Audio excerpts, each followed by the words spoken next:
You comfortable?" My wife Mary asked, hovering near the chair. She kissed my forehead and disappeared through the double doors. Then the nurse said, "You deserve to know what your wife's doing when you're asleep." I freaked out. Look, I'm not saying the chemo chair is the worst piece of furniture ever invented, but I'm also not saying it. Picture this. Someone took a lazy boy, stripped it of all dignity and comfort, wrapped it in hospital-grade vinyl that sticks to your skin like cling wrap on a hot day, and then installed enough medical equipment around it to make NASA jealous. That's where I was planted on a Tuesday afternoon, feeling like an astronaut preparing for the world's most depressing mission to absolutely nowhere. The chair hummed. Everything in this place hummed, beeped, or made some kind of robotic death rattle that I'm pretty sure was designed to remind you exactly where you were, as if the smell wasn't doing enough heavy lifting already. And oh, that smell.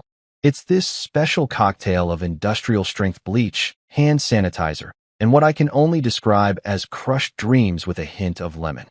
They should bottle it and sell it as Ode to Bad News. It'd be a bestseller in the world's most depressing gift shop. The 4 needles slid into my arm with practiced efficiency, and I watched the clear liquid start its slow crawl through the tubing. Cold. Why is it always so cold? It felt like someone was injecting me with liquefied disappointment, or maybe that cheap tequila your buddy swears is actually pretty smooth, but definitely gave you a 3-day hangover in college. You know the one. We've all been there. Except this particular cocktail was supposed to save my life, so I guess I couldn't complain too much. Well, I could, but who'd listen? My wife, Mary, stood beside my throne of medical misery looking like she'd just stepped out of a Hallmark movie about a devoted spouse standing by her suffering husband. She had that look down pat, the concerned eyebrow furrow, the supportive hand on my shoulder, the perfectly coordinated outfit that somehow managed to look both casual and, I definitely tried. She leaned in close, and for a second, I thought maybe we were having a moment. You know, one of those deep, meaningful connection things that supposedly happen when you're facing your mortality together. "You comfortable?" she asked, her voice dripping with what I'm now realizing was probably fake concern, but at the time just sounded like a wife asking her husband a reasonable question. I nodded, because what else was I going to say? "No, honey, I'm hooked up to poison and sitting in a chair that's making my butt sweat, but thanks for asking." Sometimes you just nod and play along with the social niceties, even when your body is staging a full-scale rebellion against everything that's happening to it. She kissed my forehead, this quick, polite little peck that reminded me of how you'd kiss your grandmother at Thanksgiving. Obligatory. Perfunctory. The kind of kiss that says, "I'm doing this because it's expected," rather than, "I love you and this situation terrifies me."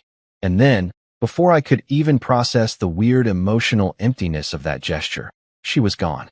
Bolted through those double doors like the building was on fire, moving faster than I'd seen her move in years.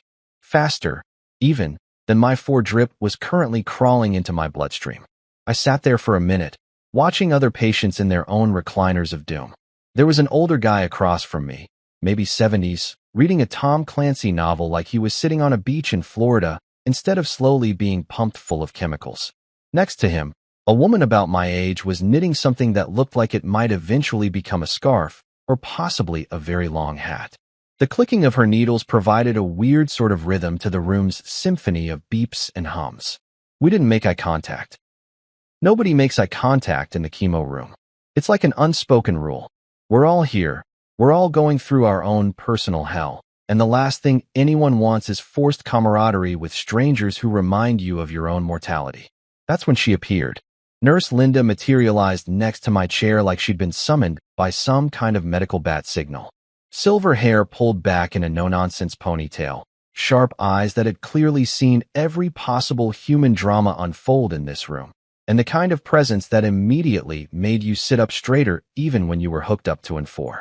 This was a woman who'd probably dealt with more chaos before breakfast than most people experience in a lifetime. She had that look, the one that says, "I've seen it all, I'm tired, but I'm still here because somebody has to be the adult in the room." She started checking my vitals and adjusting my 4 with the kind of practiced efficiency that comes from doing the same thing approximately 8,000 times. Her movements were precise, methodical, almost robotic in their perfection. But then she paused, looked at me with an expression I couldn't quite read, and I saw something flicker across her face.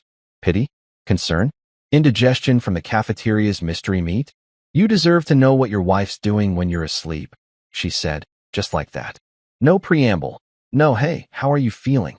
Just dropped that bomb right into my lap like she was commenting on the weather. I froze mid-sip of the hospital-provided juice box they'd given me. Some kind of apple-adjacent liquid that tasted like someone had described apple juice to an alien who'd never actually tasted fruit. The tiny straw hovered near my lips as my brain tried to process what she'd just said. Excuse me. I managed to croak out, my voice doing that weird thing where it goes up an octave because your body is having trouble deciding whether to laugh, cry, or just shut down entirely. Is that part of the treatment plan? Because I gotta tell you, Linda, the brochure didn't mention this particular side effect. The sarcasm was automatic, a defense mechanism I'd perfected over years of dealing with uncomfortable situations. Make a joke, deflect, pretend everything's fine even when it's definitely, absolutely, 100% not fine. It's the American way, really. We're masters of uncomfortable laughter and awkward humor in the face of genuine horror. Linda didn't laugh. She just looked at me with those sharp, all-knowing eyes, and I realized with a sinking feeling in my gut, a feeling that had nothing to do with the chemicals currently coursing through my system, that she was dead serious. This wasn't some weird joke or bizarre small talk. She had information, and apparently, she'd decided that today, right now, while I was literally tethered to a machine and couldn't run away, was the perfect time to share it. Around us, the chemo room continued its normal rhythm. The old guy turned a page in his thriller. The knitting needles kept clicking. Machines beeped their steady, uncaring rhythm. And I sat there, juice box in hand, for an arm, waiting for my entire world to shift on its axis. We need to talk, Linda said quietly, pulling up a stool. And you're going to want to hear this. Okay, so let me rewind this disaster movie about 3 weeks, back to when I was still blissfully ignorant and thought my biggest problem was the fact that my hair was falling out in clumps that made our shower drain look like a crime scene. Back then, I was still operating under the delusion that my wife loved me, that cancer was my only enemy, and that the worst betrayal I'd face would be my own body trying to kill me. Cute, right? I was so naive I could have starred in a Disney movie. It started with the smiling. Now, Mary had always been a relatively smiley person, not like one of those aggressively cheerful people who act like they've just snorted a line of pure sunshine, but normal-level happy. She smiled at cute dogs, at funny commercials, at me when I'd do something deliberately stupid to make her laugh. Standard wife stuff. But about 3 weeks into my chemo treatment, I noticed something had changed. She was smiling at her phone. A lot. Like, a concerning amount. The kind of amount that makes you wonder if she'd discovered some kind of digital drug or joined a cult that operated exclusively through text messages. At first, I genuinely thought she'd finally discovered TikTok. I mean, I'd been trying to get her to join the 21st century for years. The woman still had a Facebook account she actually used, like some kind of technological dinosaur. So when I saw her giggling at her phone screen, my first thought was, finally, she's discovered videos of people falling down or dogs doing stupid tricks or whatever makes people lose 3 hours of their life scrolling. I was almost proud. Look at my wife, I thought, embracing modern technology and finding joy in silly internet content while her husband slowly transforms into a sentient thumb. But then I caught a glimpse of what she was actually doing, and let me tell you, it wasn't TikTok. I'd shuffled into the kitchen one evening.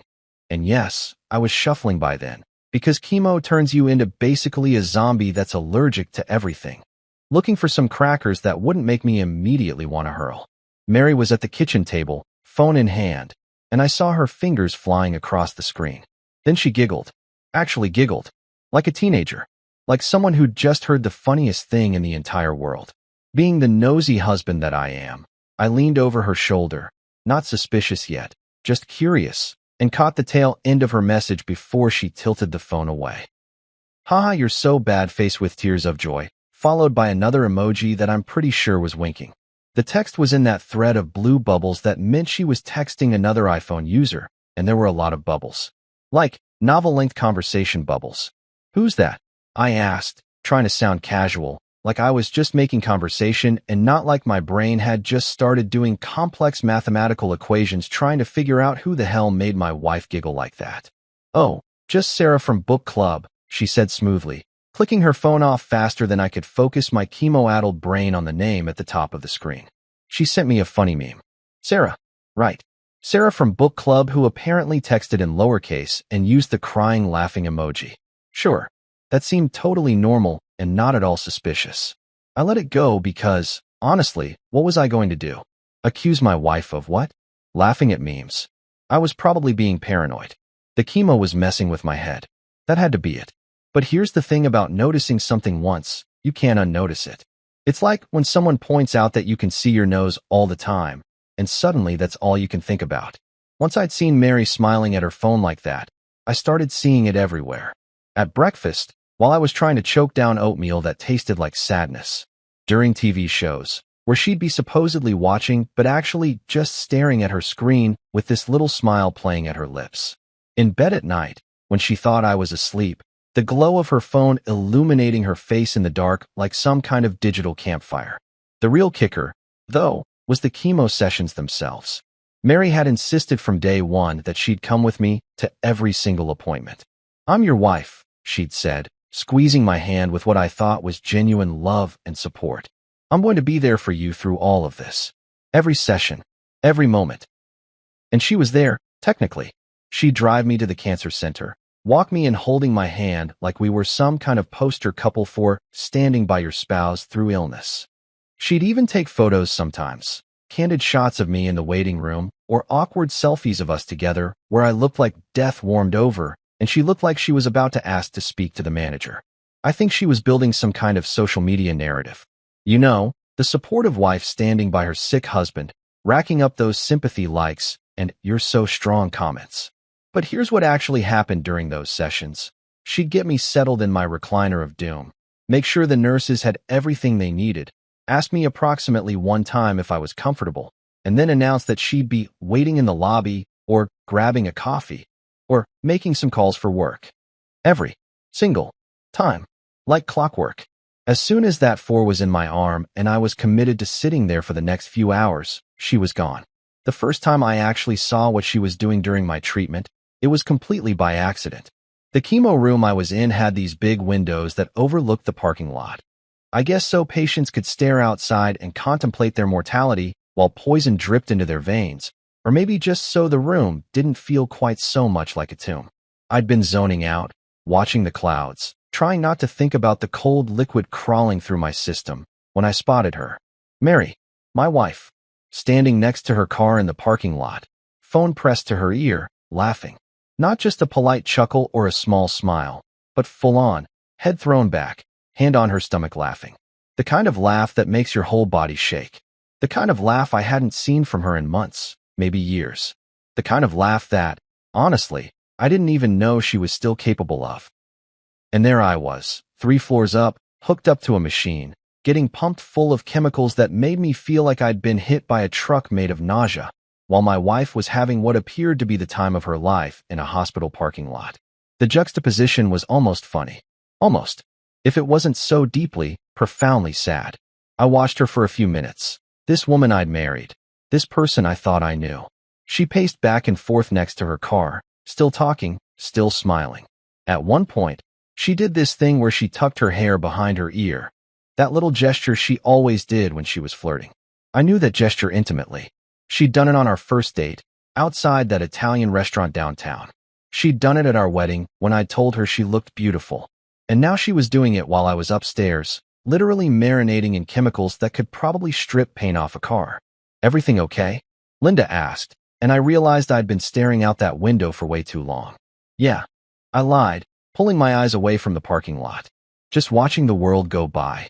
But I wasn't okay. Something was wrong. I could feel it in my gut. That instinct that tells you when something's off, when the picture you're seeing doesn't match the story you're being told. I told myself I was being paranoid. I told myself she was just stressed, just blowing off steam, just dealing with the pressure of having a sick husband in the only way she knew how. After all, she was married to a man whose current hairstyle could best be described as recently peeled kiwi fruit, or possibly molting baby bird. Who could blame her for needing to laugh? But deep down, in that place where you know things before you're ready to admit you know them, I knew. Something was very, very wrong. By the time my next chemo session rolled around, I'd made a decision. I was going to figure out what the hell was going on with my wife, even if it killed me.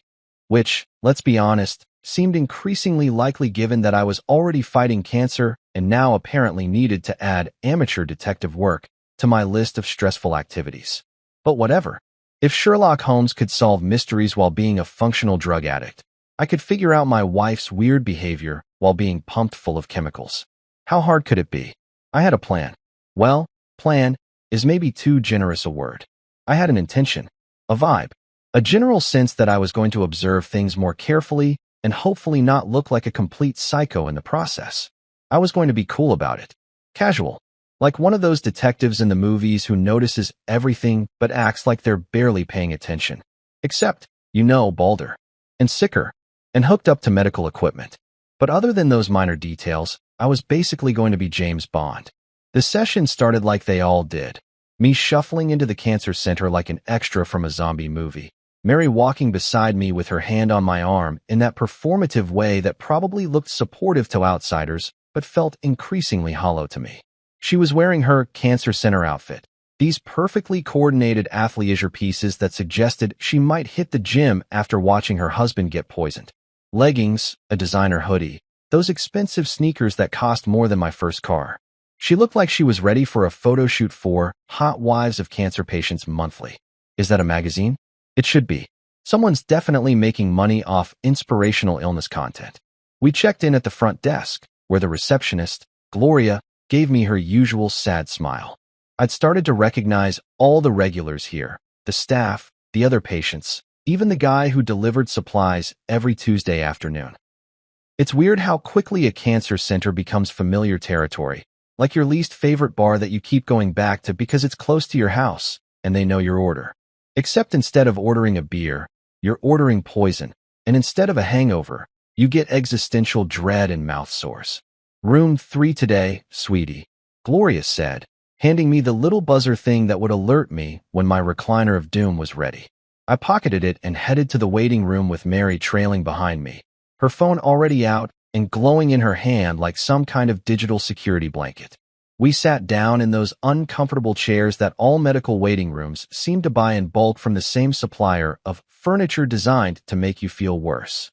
Mary immediately started scrolling, her thumb moving in that practiced, rhythmic way that suggested she was deep in a conversation.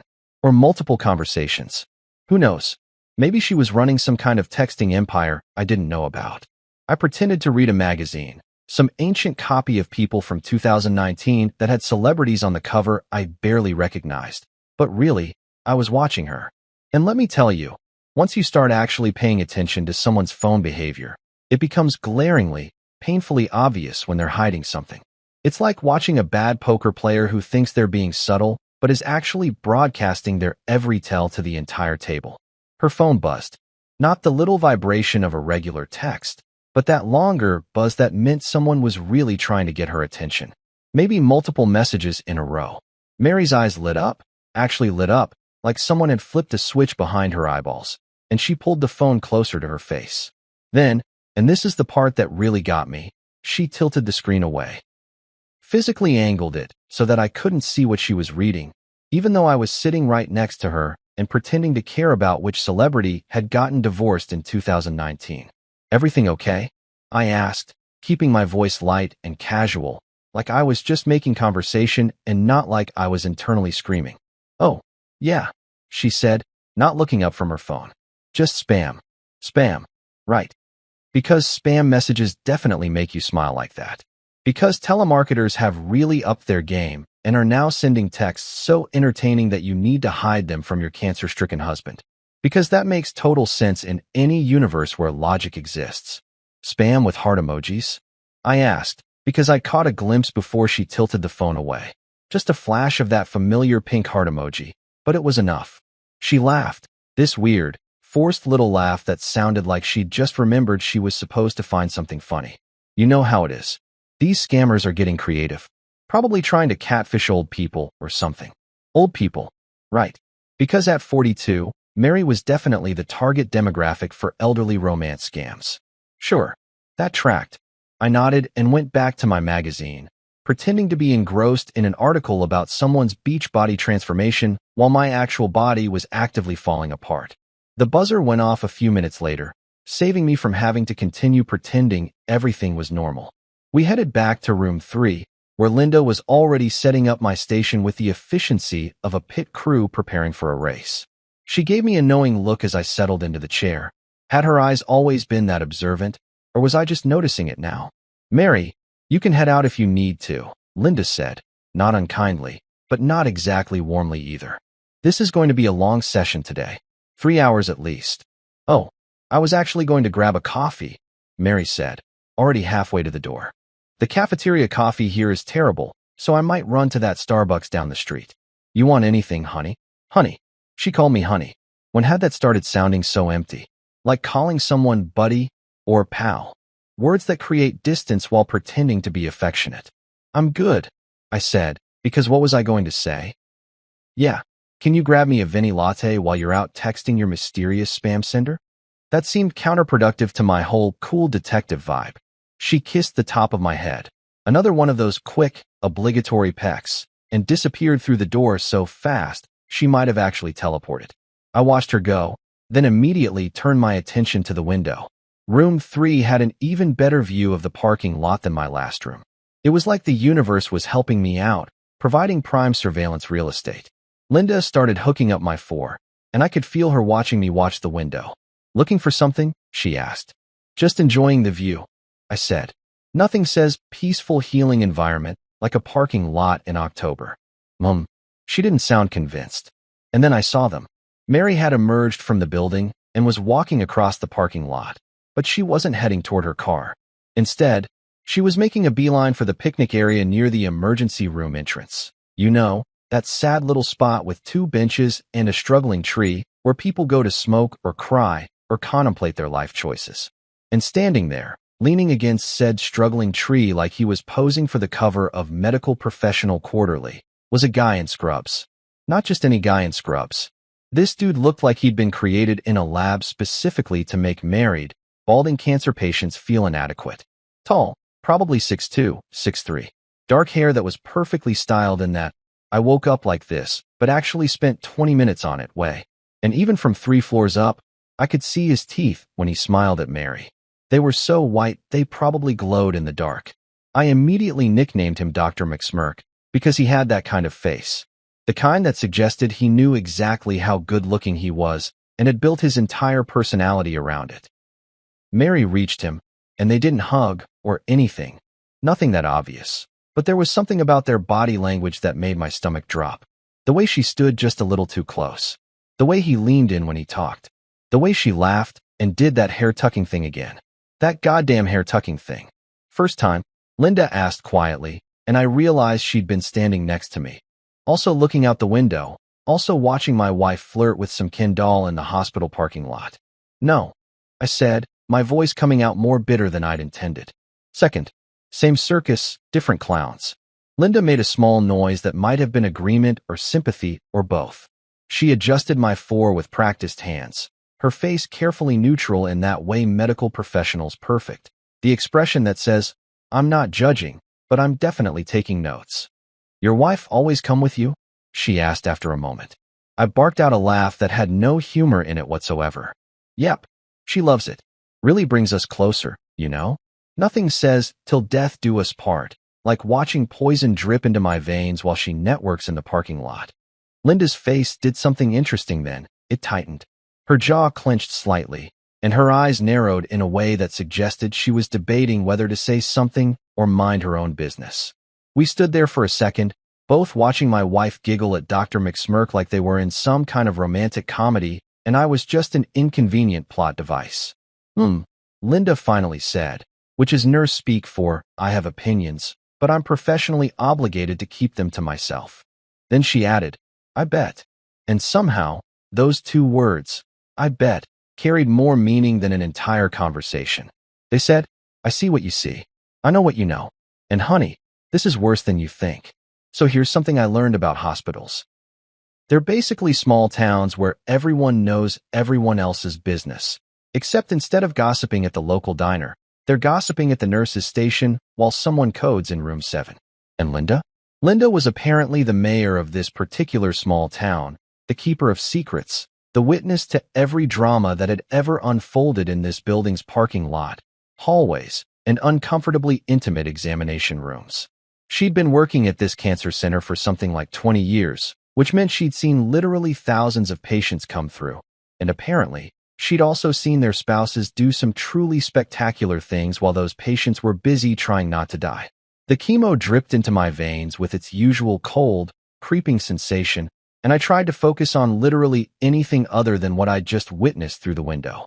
Mary and Dr. McSmirk had finished their little parking lot rendezvous and gone their separate ways, her to supposedly get coffee, and back into the building to presumably do whatever overly attractive medical professionals do when they're not flirting with patients' wives. I felt nauseous, and for once, it had nothing to do with the chemicals currently coursing through my bloodstream. Linda busied herself with checking my vitals, adjusting my blanket, doing all the standard nurse things, but I could tell she was working up to something.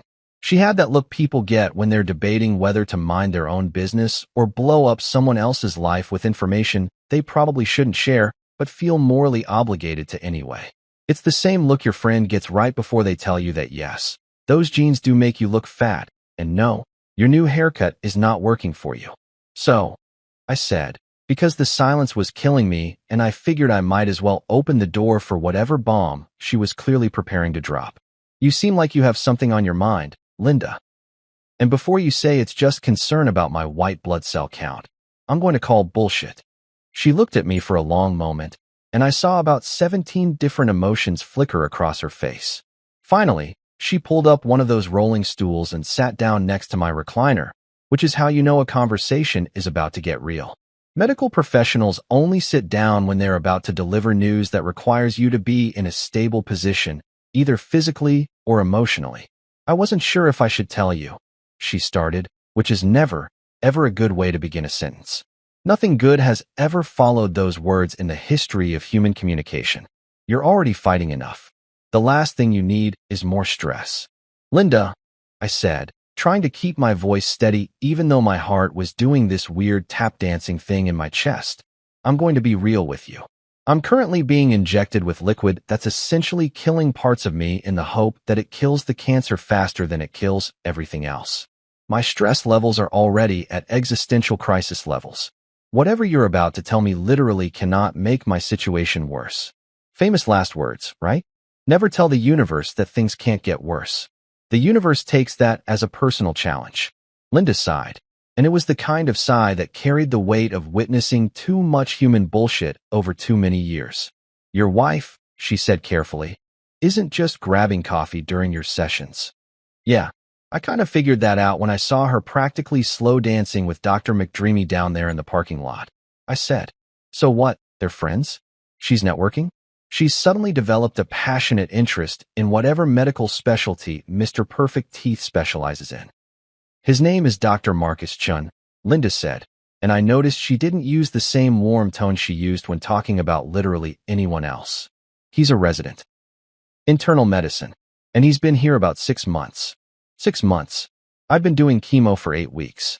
The math was not mathing in a way that made me feel any better about this situation.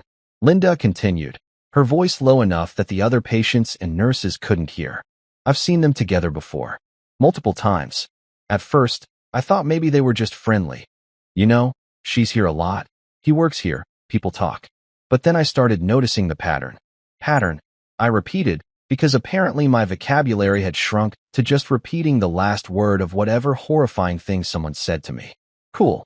Great coping mechanism, brain. Every time you have a session, she's down there with him. Sometimes in the parking lot, sometimes in the cafeteria. Once I saw them in the staff lounge, which, by the way, spouses aren't supposed to be in. Linda's jaw tightened. Last week, I had to drop some paperwork off at the administration building during my lunch break. I saw them in the parking garage, level 3, near the back, and they weren't just talking. My stomach did a flip that had nothing to do with nausea and everything to do with the crushing realization that my worst suspicions were probably not suspicious enough.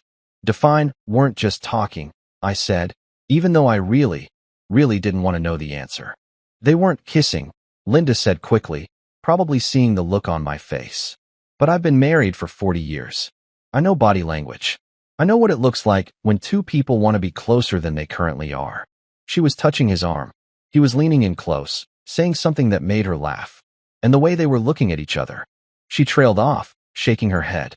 Look, I'm not trying to ruin your life here. Maybe I'm reading too much into it.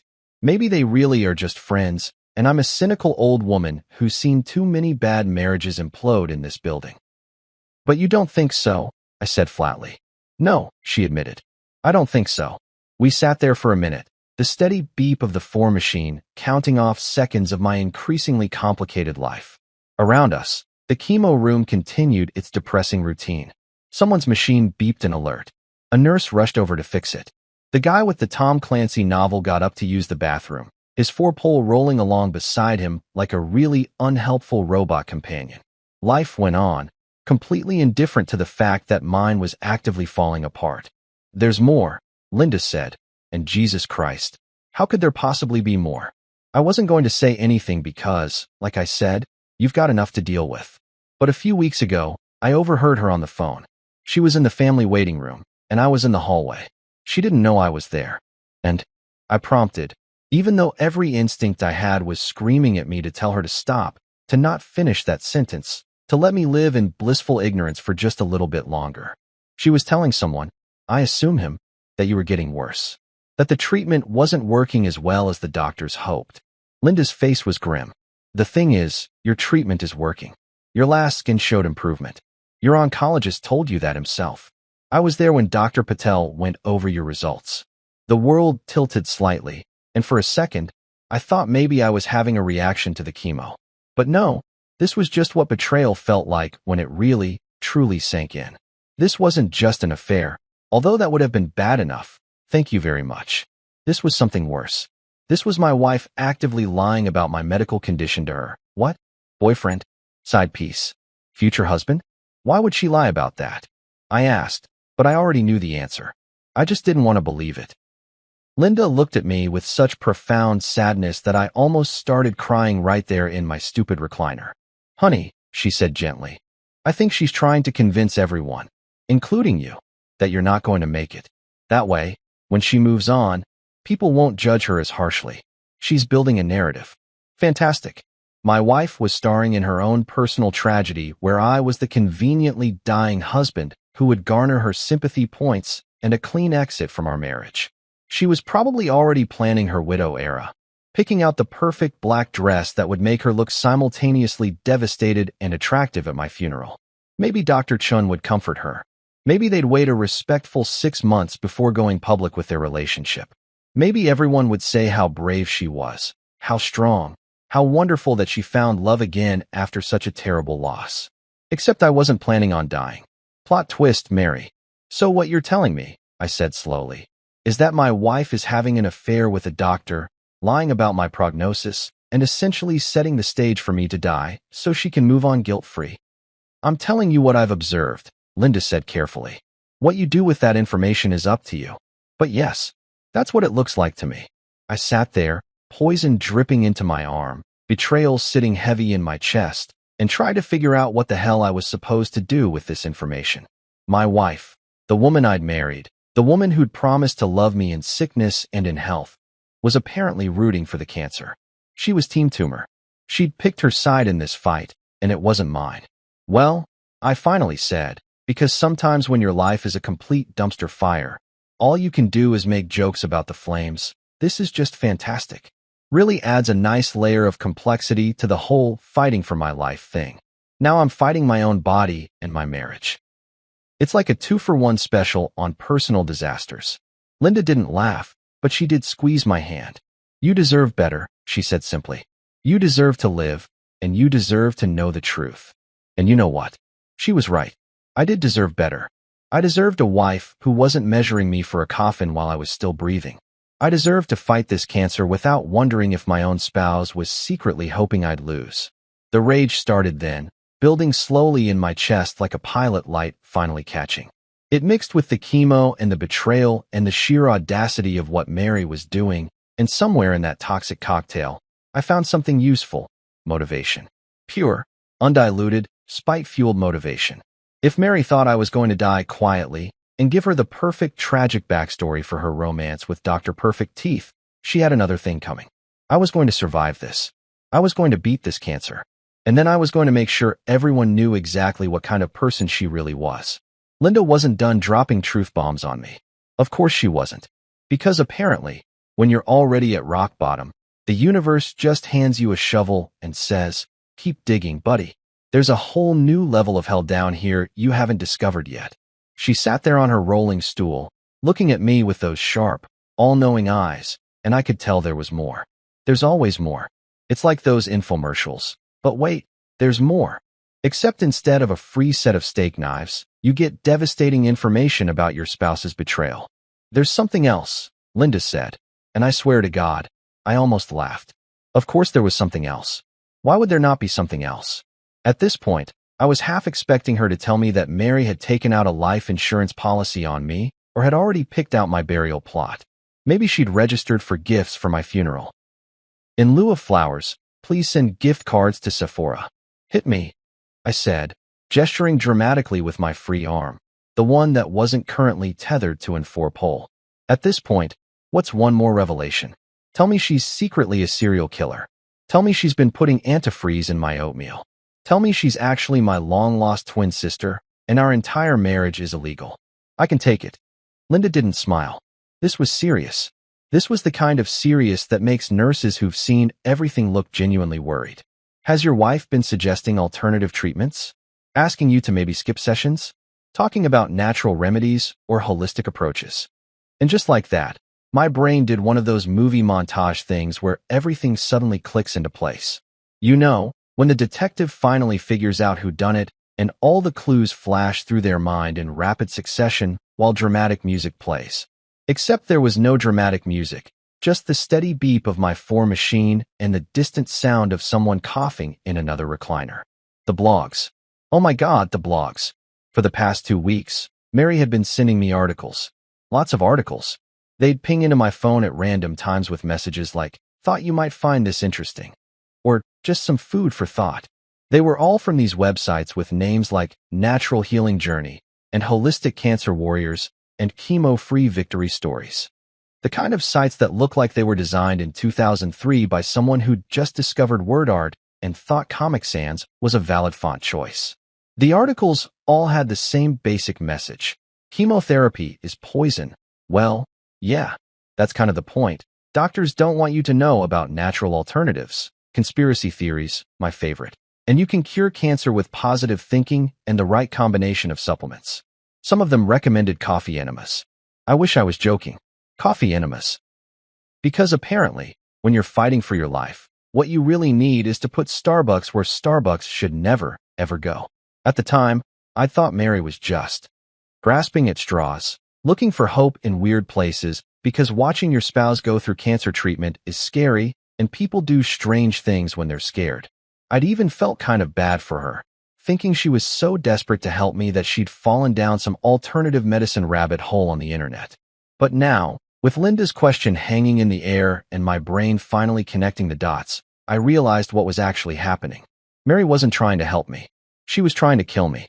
Or at least, she was trying to convince me to stop doing the thing that might actually save my life. "The smoothies," I said out loud, and Linda's face confirmed that yes, I was on the right track. She's been making me these green smoothie things. Said they were packed with antioxidants and would help with the side effects. They tasted like someone had blended a lawn with sadness and maybe a hint of banana. I'd been choking them down every morning like a good patient, thinking my wife was being supportive and health conscious. Thinking she cared. "What was in them?" Linda asked carefully. "Hell if I know. Kale, probably. Spinach. Some kind of powder that she said was medicinal mushrooms. Chia seeds. Maybe the tears of organic farmers." She wouldn't let me see her make them. Said she wanted it to be her special thing, her way of taking care of me. I felt sick, and this time it definitely wasn't the chemo. She was trying to get me to replace actual medicine with what? Blended vegetables and wishful thinking. Linda nodded slowly. "There's nothing wrong with smoothies as a supplement. But if she was suggesting you skip chemo sessions or reduce your dosage in favor of alternative treatments, I interrupted, because now that I was thinking about it, really thinking about it, I could remember at least 3 separate conversations where Mary had gently, carefully suggested that maybe I was pushing too hard. Maybe my body needed a break. Maybe the doctors were being too aggressive with the treatment. She kept saying things like, "You know your body best," and "maybe you should trust your intuition," and Western medicine doesn't have all the answers. "And let me guess," Linda said, her voice tight with barely controlled anger. "She was real concerned about your quality of life, talking about how you should enjoy whatever time you have left instead of spending it sick from treatment." "Oh my God," I breathed. She was trying to kill me with kale. It would have been funny if it wasn't so absolutely, horrifically true. My wife, the woman I'd shared a bed with for years, the woman who knew how I took my coffee and which side of the bed I preferred, and that I was irrationally afraid of birds, was actively trying to sabotage my cancer treatment so she could what? Run off with Dr. McDreamy without the pesky complication of a living husband? "That's great," I said, and I could hear the hysteria creeping into my voice. "That's just fantastic. She's trying to murder me, but organically, with superfoods. That's so much better than regular murder. Very on-brand for 2025. How did he die?" "Oh, his wife convinced him to treat stage 3 cancer with acai berries and positive affirmations." Linda reached over and adjusted something on my fore, probably increasing the flow rate or maybe just giving herself something to do with her hands because this conversation was approximately as comfortable as sitting on a cactus. "I'm sorry," she said quietly. "I know this is a lot to process." A lot to process. That was putting it mildly. That was like calling the Titanic a slight boating mishap or describing World War II as a minor international disagreement. This wasn't a lot to process. This was a complete dismantling of my entire reality while I was simultaneously trying not to die from the disease that my wife was apparently rooting for. "So let me get this straight," I said, counting off on my fingers because somehow making a list made this feel slightly more manageable, even though it absolutely did not. "My wife is having an affair with a doctor. She's lying to people about my prognosis. She's trying to convince me to skip the treatments that might actually save my life. And she's doing all of this so she can what? Move on to her new relationship without the social stigma of leaving her sick husband. That's what it looks like to me," Linda confirmed. "I could be wrong. I hope I'm wrong. But based on what I've seen and heard over the past few weeks." She trailed off, shaking her head. I stared at the 4 bag hanging above me, watching the clear liquid make its slow journey through the tube and into my arm. This stuff was literally poison. It made me feel like death.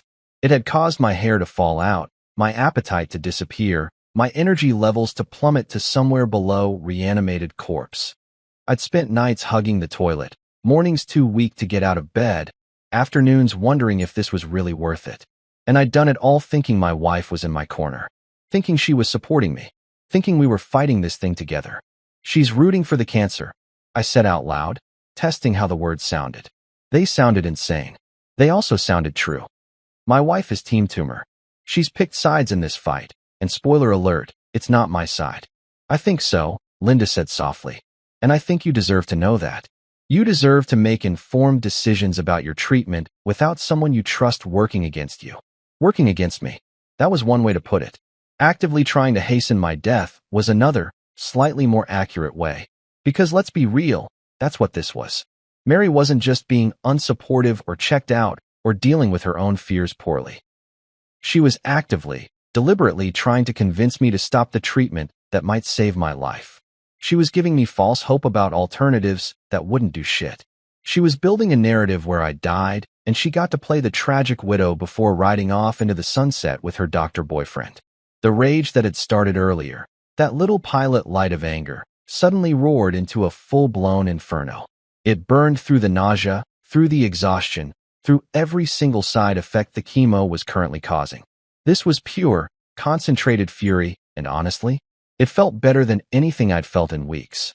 "You know what?" I said, sitting up straighter in my recliner. "Screw that. Screw her. Screw Dr. Perfect Teeth. Screw the organic smoothies and the alternative medicine blogs, and the whole tragic dying husband narrative she's been building." Linda raised an eyebrow. Yeah, I confirmed. If Mary thinks I'm going to die quietly and give her the perfect backstory for her new relationship, she's got another thing coming. I'm going to survive this. I'm going to beat this cancer. And then I'm going to make damn sure everyone knows exactly what kind of person she really is. That's the spirit, Linda said. And for the first time since this conversation started, she smiled.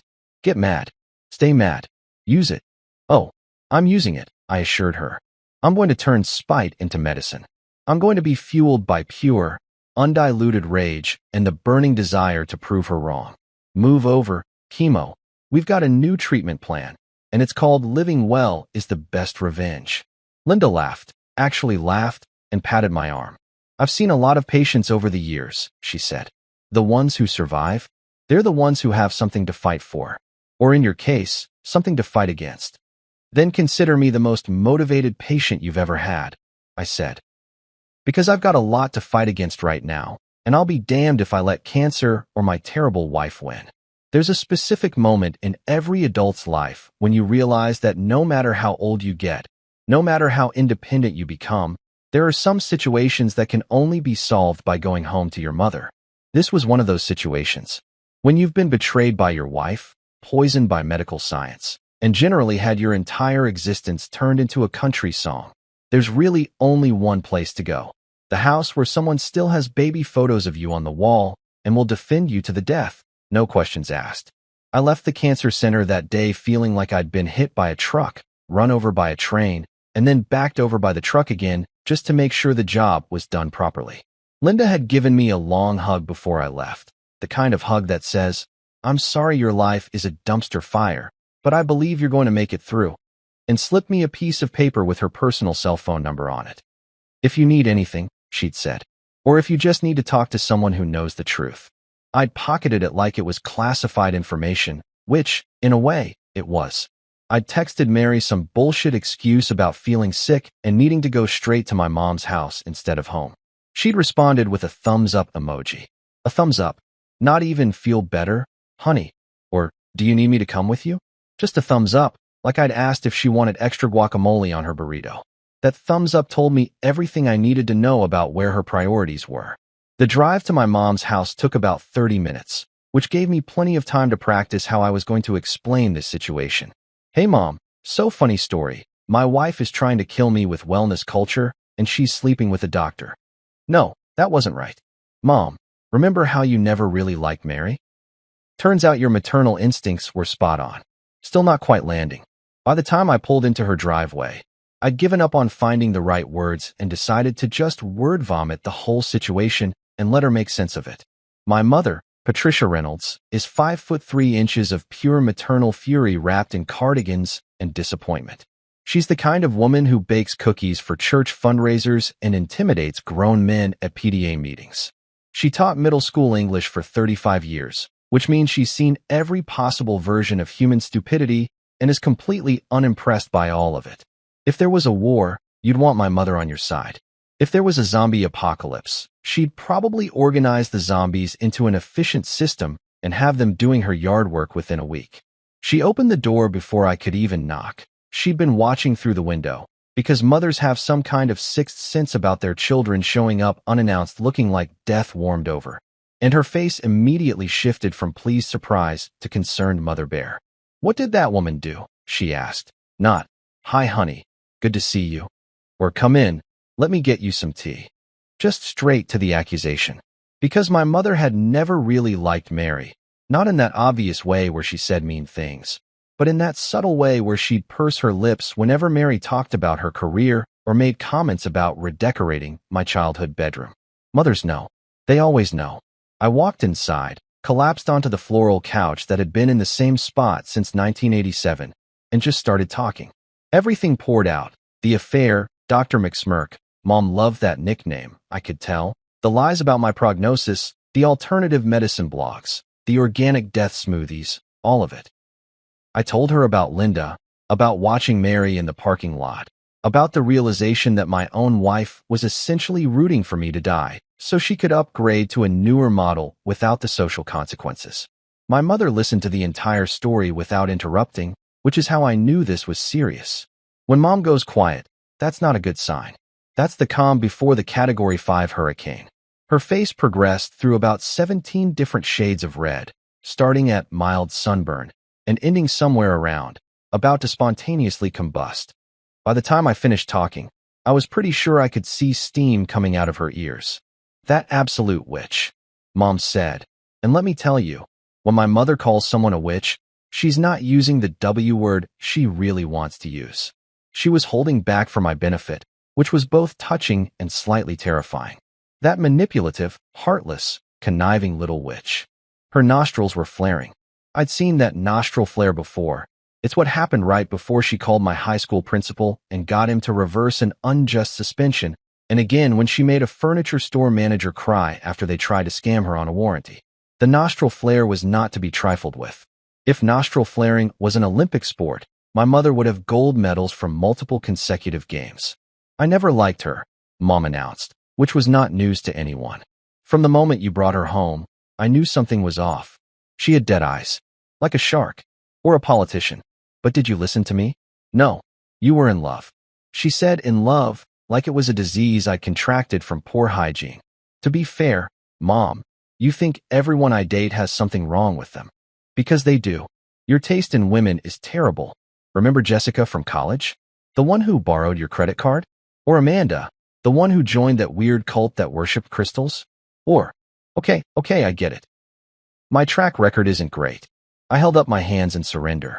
But this is kind of next level, don't you think? Like, we've graduated from bad girlfriend to potential murderer. Mom got up and started pacing, which is never a good sign.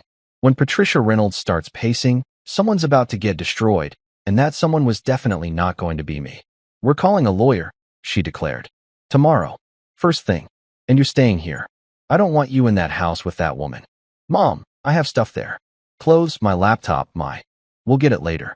With a police escort if necessary. Right now, you need to be somewhere safe, and you need to focus on getting better.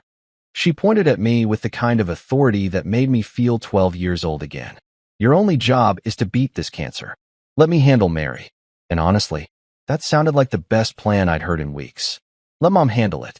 Let Mom's righteous fury and middle school teacher-honed intimidation skills deal with my cheating, would-be murdering wife. I was tired. I was sick. I was emotionally destroyed. Tag me out, Mom. You're in. We ordered Chinese food, Mom's answer to every crisis, apparently, and I was halfway through some lo mein that actually tasted good for the first time in weeks when we heard it. The sound of a car pulling into the driveway way too fast, followed by a car door slamming, followed by aggressive footsteps on the front walkway. Mary, Mom and I looked at each other. Did you tell her you were here? Mom asked. I said I was coming here because I felt sick. I didn't think she'd actually show up. Well, she's here now, Mom said, standing up with the kind of determined energy that suggested she'd been waiting for this moment her entire life. Stay inside. Let me handle this. She walked to the front door, and I followed because there was no way in hell I was missing this confrontation. Mom opened the door just as Mary was about to ring the bell, and the two women faced each other like gunslingers in an Old West showdown. Except one of them was 5'3" and wearing a cardigan with embroidered cats on it. I need to see my husband, Mary demanded, trying to look around Mom and into the house. He's sick. He needs me. What he needs, Mom said, her voice so cold it could have frozen hell over, is for you to leave him alone. Excuse me? He's my husband. He needs his wife. He needs a restraining order, Mom corrected. And if you don't get off my property in the next 10 seconds, he's going to get one. Mary's face did something interesting. This rapid progression from fake concern to genuine anger to calculation. She was trying to figure out what I'd told my mother, how much Mom knew, whether she could salvage this situation. I don't know what he's told you, Patricia, but... Oh, he told me everything, sweetie, Mom said. And the way she said sweetie could have stripped paint. About your friend the doctor. About the lies. About trying to convince my son to stop the treatment that might save his life. Should I continue, or would you like to leave now under your own power? Mary's mouth opened and closed like a fish. That's not. I would never. Save it. Mom crossed her arms. I taught teenagers for 35 years. I know what lying looks like, and honey, you're not even good at it. This is ridiculous. I love him. I'm trying to help him. You love him? Mom's voice rose, And I watched Mary actually take a step back. You love him so much you're cheating on him while he's getting chemotherapy? You love him so much you're lying about how well his treatment is working? That's a funny definition of love you've got there. Mary tried one more time. You don't understand. The stress, the pressure, watching him go through this. Oh, I understand perfectly, Mom said. You're a selfish, heartless woman who decided her dying husband was too inconvenient. So you found a replacement and started setting the stage for him to die. Well, guess what? He's not dying. He's going to beat this. And when he does, everyone's going to know exactly what you are. You can't. I can and I will. Now get off my property before I call the cops. Or better yet, before I call your mother. The threat of calling her mother was apparently the final straw. Mary turned on her heel and stormed back to her car, and I watched through the window as she peeled out of the driveway fast enough to leave skid marks. Mom closed the door, turned to look at me, and said, "That woman is terrible. You're definitely getting a divorce." Yeah, I agreed. Yeah, I think I am. The first night at Mom's house, I did what any emotionally devastated adult man would do.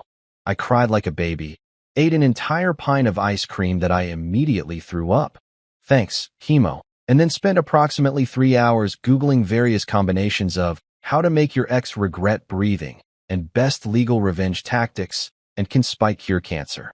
The internet, as always, was both helpful and completely unhinged. There were forum posts from people suggesting everything from hiring skywriters to spell out your ex's sins to the more practical advice of living well is the best revenge, which seemed boring but probably wouldn't land me in jail. Mom had set me up in my childhood bedroom, which she'd converted into a guest room sometime in the early 2000s, but still had traces of my teenage years lurking in the corners. My high school football trophy gathering dust on the bookshelf. A poster of some band I'd thought was cool in 1999. The same twin bed I'd slept in until I went to college, now with different sheets, but somehow still smelling vaguely like teenage angst and cheap cologne. It was weirdly comforting being back in this room, like I'd time traveled to a point where my biggest problem was whether Jessica Morrison would go to prom with me, not whether my wife was actively trying to speed up my death. I woke up the next morning feeling like I'd been hit by a truck, standard post-chemo experience, but with something new burning in my chest. It wasn't heartburn from Mom's spicy lo mein, and it wasn't the usual nausea. It was anger, pure, concentrated, high-octane rage that felt surprisingly energizing. I'd spent weeks feeling sorry for myself, feeling weak and sick and pathetic, letting Mary's fake sympathy and toxic smoothies drag me down. But now I was pissed off, and you know what? Being pissed off felt way better than being sad. I shuffled into the kitchen where Mom was making pancakes. Actual pancakes, not some kale-infused abomination masquerading as breakfast, and she took one look at my face and smiled. "There he is," she said. "There's my fighter. I'm going to destroy her," I announced, pouring myself coffee that was blessedly normal and not secretly trying to kill me. Not literally, legally, but thoroughly. "That's my boy," Mom said proudly, like I'd just told her I made the honor roll. "Eat your pancakes. You need your strength for revenge." That became my new motto, basically. You need your strength for revenge. It was surprisingly motivating.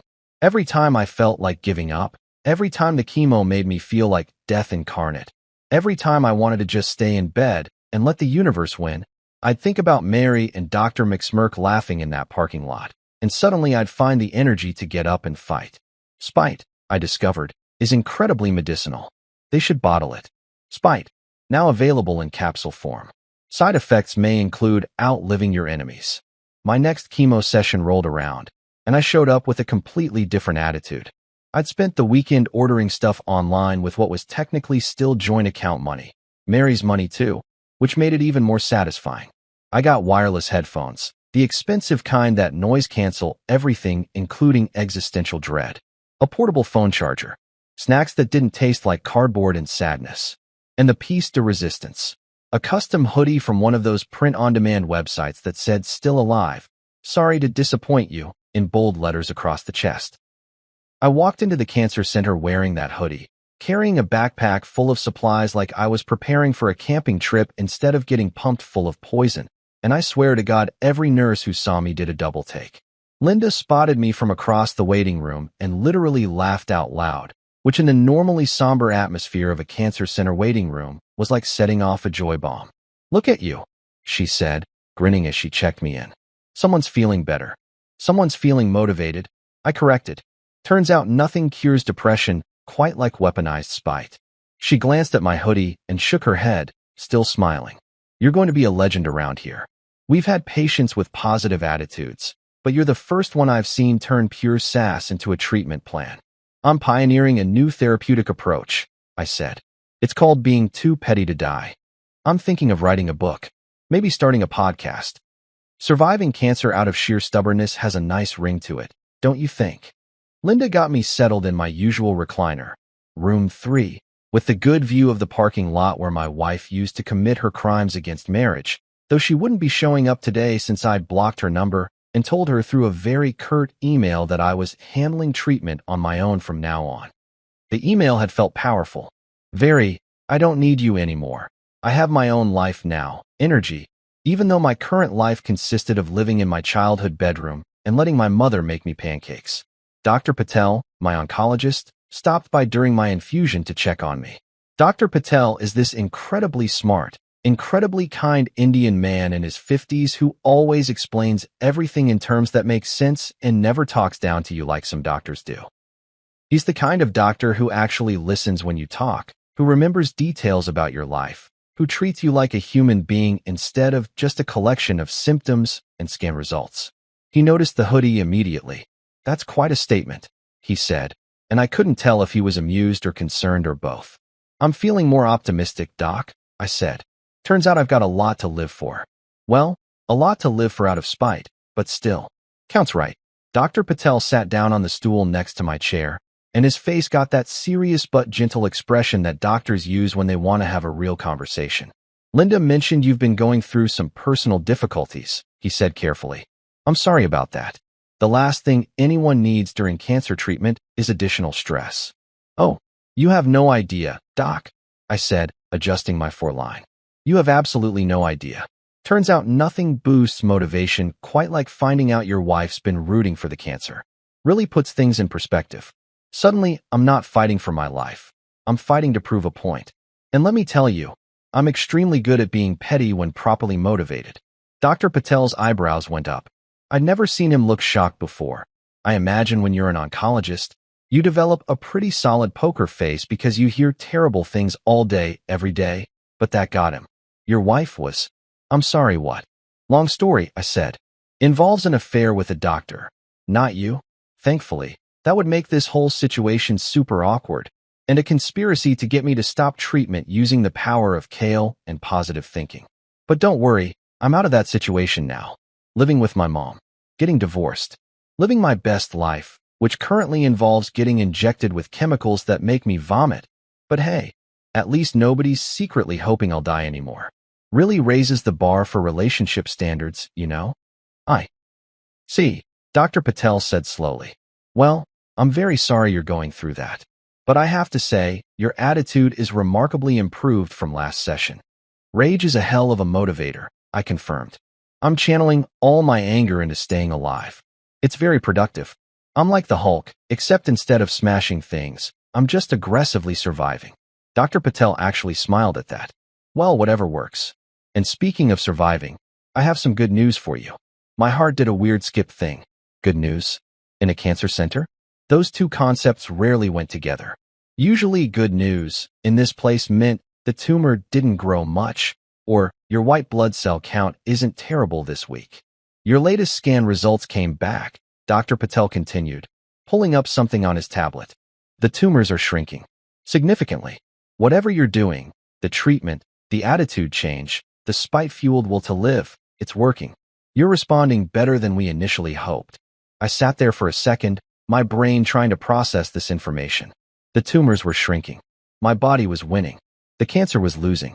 Mary's evil plan had backfired so spectacularly that I was actually getting better instead of worse. "Are you serious?" I finally managed to say. "Like, actually serious? This isn't some, let's humor the cancer patient thing." "I'm completely serious," Dr. Patel assured me. "You're doing very well. If you continue responding like this, your prognosis is excellent." I started laughing. I couldn't help it. I was sitting in a chemo chair with poison dripping into my veins, wearing a sarcastic hoodie, and finding out that I was going to live. That despite my wife's best efforts to sabotage me with wellness culture and cheating doctor boyfriends, despite everything that had gone wrong, my body was fighting and winning. Spite is medicinal, I told Linda later, after Dr. Patel had moved on to his other patients. We should tell someone. Like, the medical community needs to know. Feeling tired during chemo? Try getting really, really angry.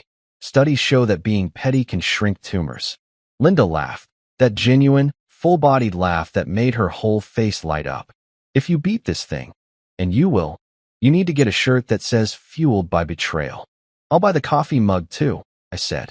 Maybe start an entire line of spite-based merchandise. Living well is the best revenge, tote bags. Still here, still thriving water bottles. Outlived my ex's expectations bumper stickers. I'd buy all of it, Linda said. And you know what? So would I? 2 weeks later, I was feeling good enough to execute what Mom and I had started calling Operation Divorce Drop, which sounded way cooler than going to get my stuff from my cheating wife's house while she's busy screwing around. We'd been planning this mission like it was a heist movie. Timing, logistics, backup plans, the works. Mom had even drawn up a diagram on a legal pad showing the layout of the house and where my most important possessions were located, which was both incredibly helpful and slightly concerning because it suggested she'd done this kind of thing before. The chemo was still kicking my ass on a regular basis, don't get me wrong, but I was having more good days than bad days now. The tumors were shrinking, my energy was slowly returning, and most importantly, I could stay upright for more than 3 hours without needing a nap. Progress. Also, Spike continued to be an excellent motivator. Every time I felt tired or sick or just generally done with existence, I'd think about Mary and Dr. McSmirk assuming I'd be dead by now, and suddenly I'd find the energy to keep going. It's amazing what pure pettiness can do for your stamina. We'd done our reconnaissance work. Yes, I'm calling it reconnaissance because it sounds more official than stalking my wife's social media and calendar, and discovered that Mary had a standing hot yoga class every Tuesday and Thursday at 6 p.m. Hot yoga. She'd never shown the slightest interest in yoga before, hot or otherwise. The woman once told me that sweating on purpose was against her religion. But apparently, when you're having an affair with a doctor, you suddenly discover a passion for downward dog and warrior pose. Or more likely, hot yoga was code for hotel room with McSmirk, which honestly made more sense given Mary's aversion to actual exercise. Tuesday afternoon rolled around, and Mom showed up at her house, my house, our house, the house I was about to liberate my belongings from, driving her sensible Honda CR-V like she was heading into battle. She dressed for the occasion in black yoga pants and a dark zip-up jacket, because apparently she'd decided we were doing this mission stealth style. I'd pointed out that showing up in broad daylight wasn't exactly covert ops, but she'd given me that look that said, "Let me have this," so I shut up and went with it. You ready? Mom asked as we pulled into the driveway.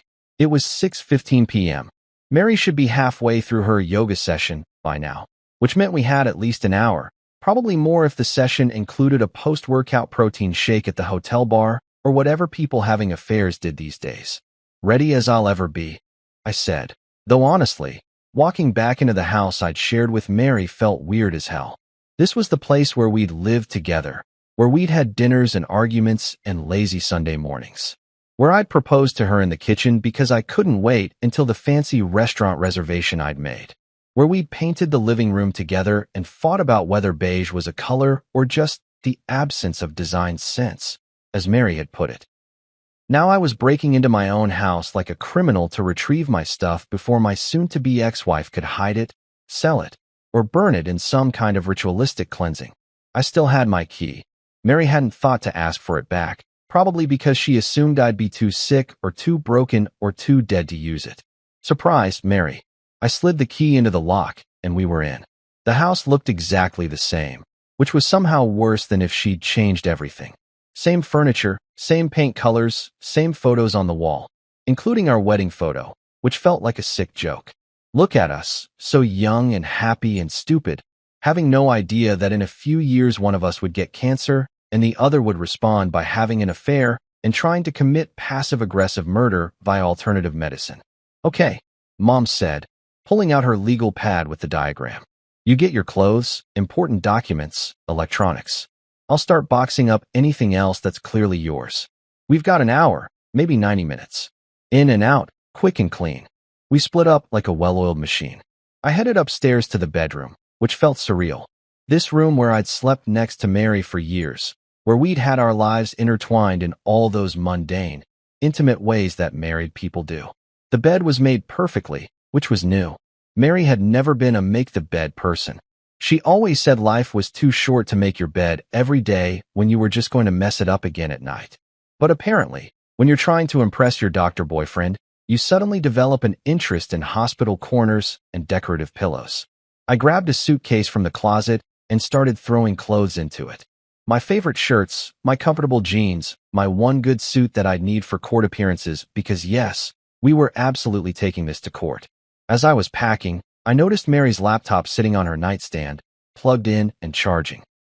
She'd always been careless about logging out of things, a habit that used to drive me crazy when I'd borrow her computer and accidentally see all her open tabs. But now that carelessness was about to be her downfall. I opened the laptop. It woke up immediately, no password needed because she'd disabled that feature months ago claiming it was annoying. The screen showed her email, still logged in, messages sitting there like little bombs waiting to explode my life even further.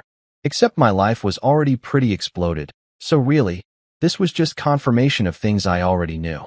But I clicked on the email anyway, because I'm apparently a glutton for punishment. The inbox was full of the usual stuff, promotional emails, work correspondence, messages from friends. But there, sitting in a folder labeled M, really subtle, Mary, excellent code name, were emails to and from Dr. Marcus Chun. Dozens of them, going back months. I started reading, and oh boy, it was worse than I'd imagined. Way worse. He's looking worse every week. One email from Mary read, dated about 3 weeks ago. The treatment is really taking a toll. The doctors say it could go either way. Soon we'll be free. Soon we'll be free. Like I was a prison sentence. Like my existence was something they were waiting to be liberated from. Wow, I muttered, staring at the screen. Romantic. Nothing says true love, like he's almost dead. Really sets the mood.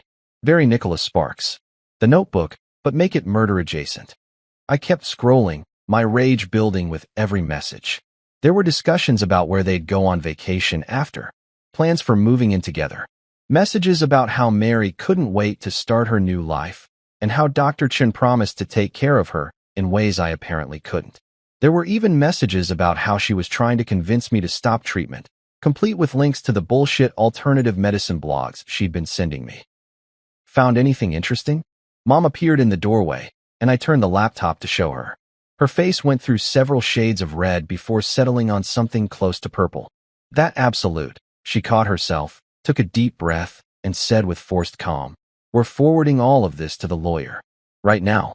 Way ahead of you," I said, already pulling up my email and selecting all the messages in the M folder.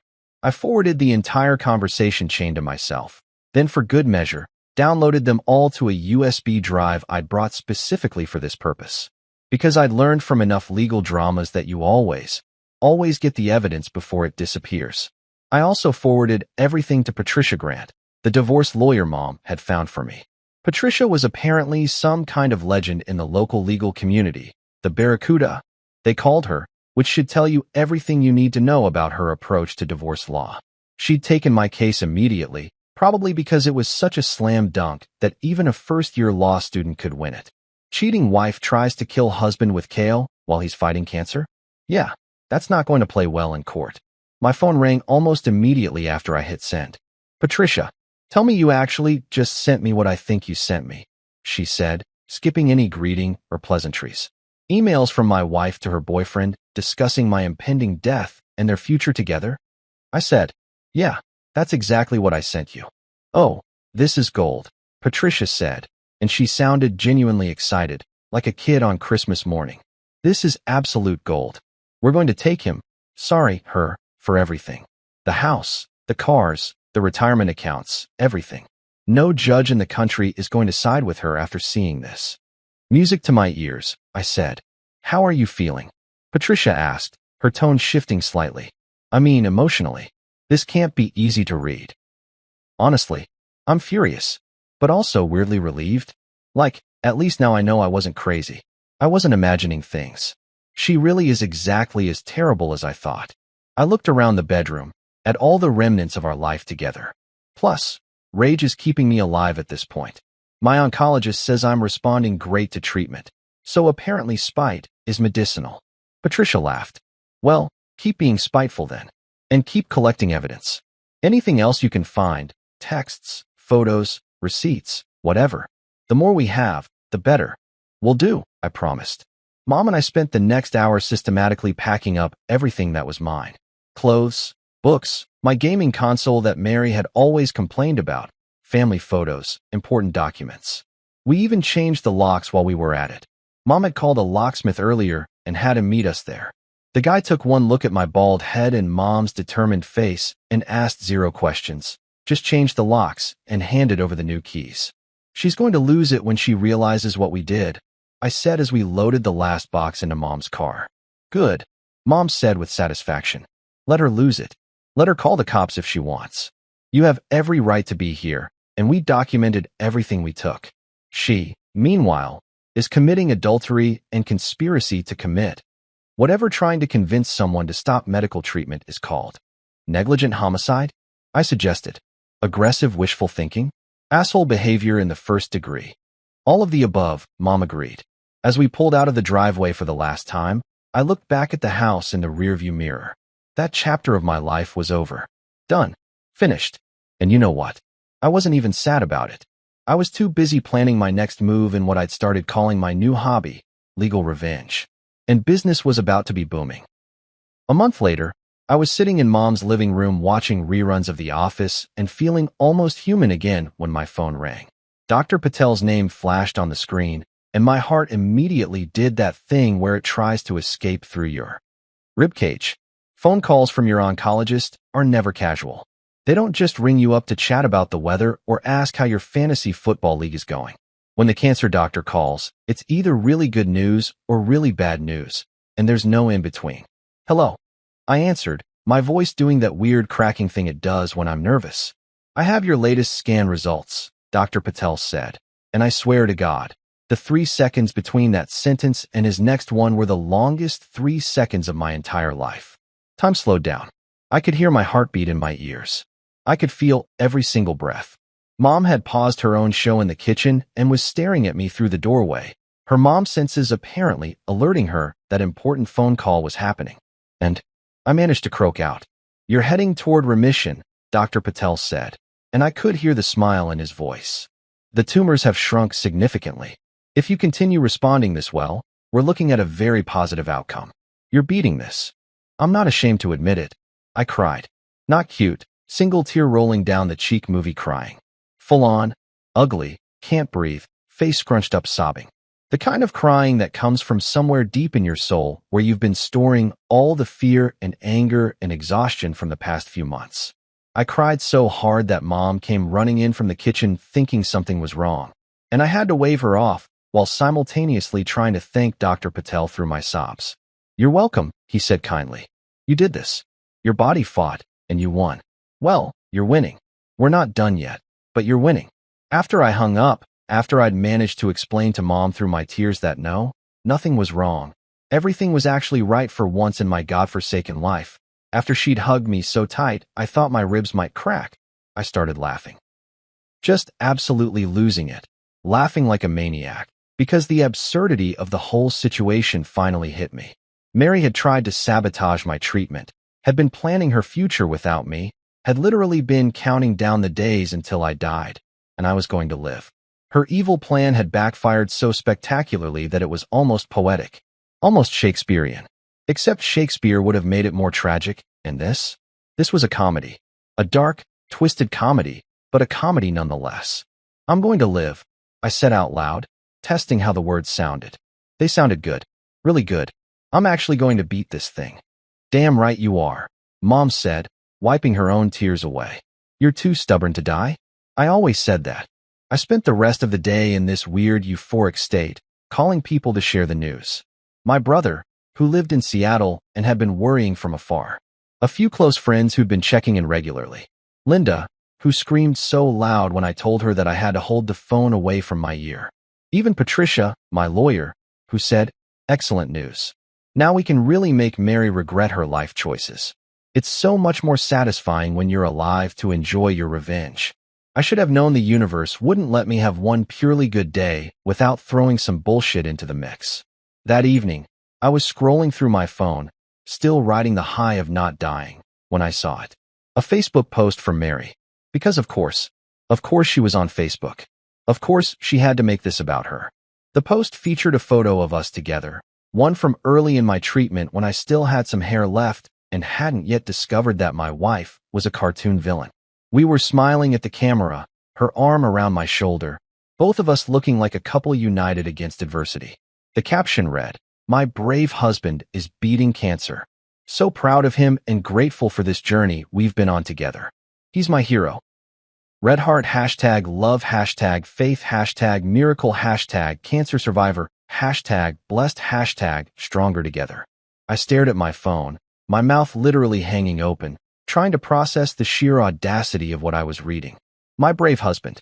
My hero. This journey we've been on together. The hashtags alone were enough to make me want to throw my phone across the room. Blessed? Stronger together? Lady, you tried to murder me with essential oils and positive thinking. Mom, I yelled, because this level of delusion required a witness. Mom, you need to see this. She came running in, probably thinking I'd fallen or the cancer had suddenly come back or the house was on fire. I showed her the post, and I watched her face go through the same journey mine had just taken: confusion, disbelief, and finally, pure rage. That absolute. Mom caught herself, took a deep breath. She's rewriting history. She's making herself look like the supportive wife while you're getting all the sympathy and attention. She's building an alibi, I realized. She's creating a public narrative where she was this devoted, loving spouse the whole time. So when the divorce comes out, people will think I'm the bad guy for leaving her. Not if we have anything to say about it, Mom said grimly. I called Patricia immediately. It was 8 p.m., probably after business hours, but Patricia had told me to call anytime, and this felt like an emergency. She picked up on the second ring. She did what? Patricia said after I'd explained the Facebook post situation. Oh, that's ballsy. That's impressively ballsy, but also incredibly stupid. How is it stupid? I asked. She's getting hundreds of likes and comments saying how amazing she is, what a wonderful wife she is, how relationship goals we are. I made a gagging noise. People are eating this up. It's stupid because she's creating a public record of her lies, Patricia explained, and I could practically hear her smile through the phone. Screenshot that post. Screenshot all the comments. Save everything. Because when we file the divorce papers and present our evidence of her affair and her attempts to sabotage your treatment, this post is going to make her look even worse. She's lying to hundreds of people publicly. A judge is going to love that. So you're saying her attempt to look good is actually going to backfire? Spectacularly, Patricia confirmed. In fact, I think it's time. Let's file. Tomorrow. Let's serve her the papers while everyone still has her supportive wife post fresh in their minds. Really, my heart started racing for an entirely different reason now. This was it. This was the moment where I officially, legally, said screw you to Mary and everything she'd done. Really, Patricia said. I've got everything prepared. We've got the emails, the evidence of the affair, testimony from your nurse about what she witnessed, your mother's statement about Mary showing up and making threats.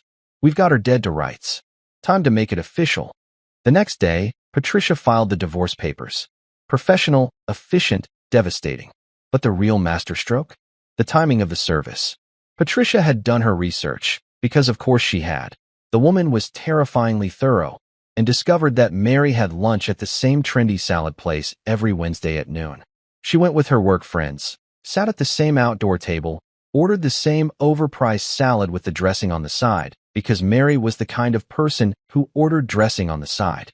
Patricia had the papers served to her there, at lunch, in front of her friends, by a process server who walked right up to their table and said, in a voice loud enough for nearby tables to hear, "Mary Reynolds, you've been served."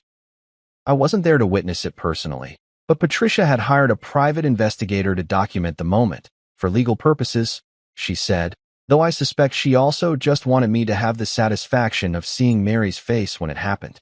The PI sent me photos later that day, and they were glorious. Mary, frozen mid-bite of her kale quinoa whatever salad, staring at the papers in shock. Her friends looking confused and concerned. The moment where her carefully constructed facade of the devoted wife crumbled in real time. She called me 17 times that afternoon. 17. I didn't answer. She texted me 43 times. Yes, I counted, because at a certain point it became funny. The texts progressed from, "We need to talk," to "This is a huge misunderstanding," to "How could you do this to me?" to increasingly unhinged messages about how I was ruining her life and destroying her reputation. Her reputation. The woman who'd been cheating on her cancer patient husband was worried about her reputation. The irony was almost too much. Her lawyer called Patricia that same afternoon. Patricia conferenced me in on the call, and I got to listen to Mary's attorney, some dude named Richard who sounded like he'd rather be literally anywhere else, try to negotiate. "My client would like to discuss a settlement," Richard said in that lawyer voice that tries to sound confident but really just sounds tired. "Perhaps we can resolve this amicably, without going to court. Your client committed adultery while her husband was undergoing chemotherapy for cancer," Patricia said flatly. She attempted to convince him to stop his treatment in favor of pseudoscientific alternatives. "We have emails documenting her affair and her discussions with her lover about waiting for her husband to die. So no, Richard, I don't think we'll be settling amicably." There was a long pause. "Those are serious allegations. Those are documented facts," Patricia corrected. "We have evidence. Lots of evidence. Emails, witness testimony, photographs. If your client wants to take this to court, we're happy to. We're happy to make all of this very, very public. I'm sure the local news would love a story about a woman who cheated on her husband while he was fighting cancer. It's got everything: betrayal, medical drama, a handsome doctor. It's basically a Lifetime movie. We could probably sell the rights." Another pause. Longer this time. "Let me talk to my client." "You do that," Patricia said cheerfully. "We'll be waiting." Mary folded faster than a cheap lawn chair in a hurricane. Within a week, her lawyer called back with a settlement offer that gave me basically everything I wanted. The house, most of the savings, her agreement to pay my legal fees. All I had to do was sign an NDA agreeing not to publicly discuss the details of our divorce. "Absolutely not," I said when Patricia told me. "I'm not signing that." "You sure?" Patricia asked. "It's a good deal financially." "I'm sure," I said. "I don't want her money. I want everyone to know what she did. I want Dr. Chin's bosses to know he was having an affair with a patient's spouse. I want her friends to know why we're really getting divorced. No NDA." Patricia was quiet for a moment. Then she said, "I like the way you think. Let me call Richard back." When Mary realized I wasn't going to take the NDA deal, when she realized I was fully prepared to let this all play out in public court, she caved completely. Signed papers giving me everything without the NDA requirement. Just wanted it done, wanted it over, wanted to move on with her life. Too late for that, Mary. Way too late. 6 months later, I walked out of Dr. Patel's office officially cancer-free. No more chemo. No more recliners of doom. Just regular checkups and a future I'd earned by being too damn stubborn to die. The divorce finalized the same week. Mary got nothing but her own shame and a severely damaged reputation. Dr. Chin got reported to the hospital board. Turned out having affairs with patient spouses was frowned upon. Who knew? I moved into my own apartment, small but mine, with windows that didn't overlook parking lot betrayals. Mom visited every weekend with enough food to feed a small army and unsolicited dating advice I pretended to hate, but secretly appreciated. I started volunteering at the cancer center, helping new patients laugh through the nightmare. That's where I met Tara. Wicked sense of humor, zero tolerance for bullshit, could roast anyone in under 10 seconds. We grabbed coffee after sessions. Real coffee, not betrayal-flavored espresso. Now when people ask how I beat cancer, I tell them, chemo helped. But mostly, I was too damn stubborn to let my wife's boyfriend win. Because sometimes the best revenge isn't destroying someone else. It's outliving their expectations and looking good doing it.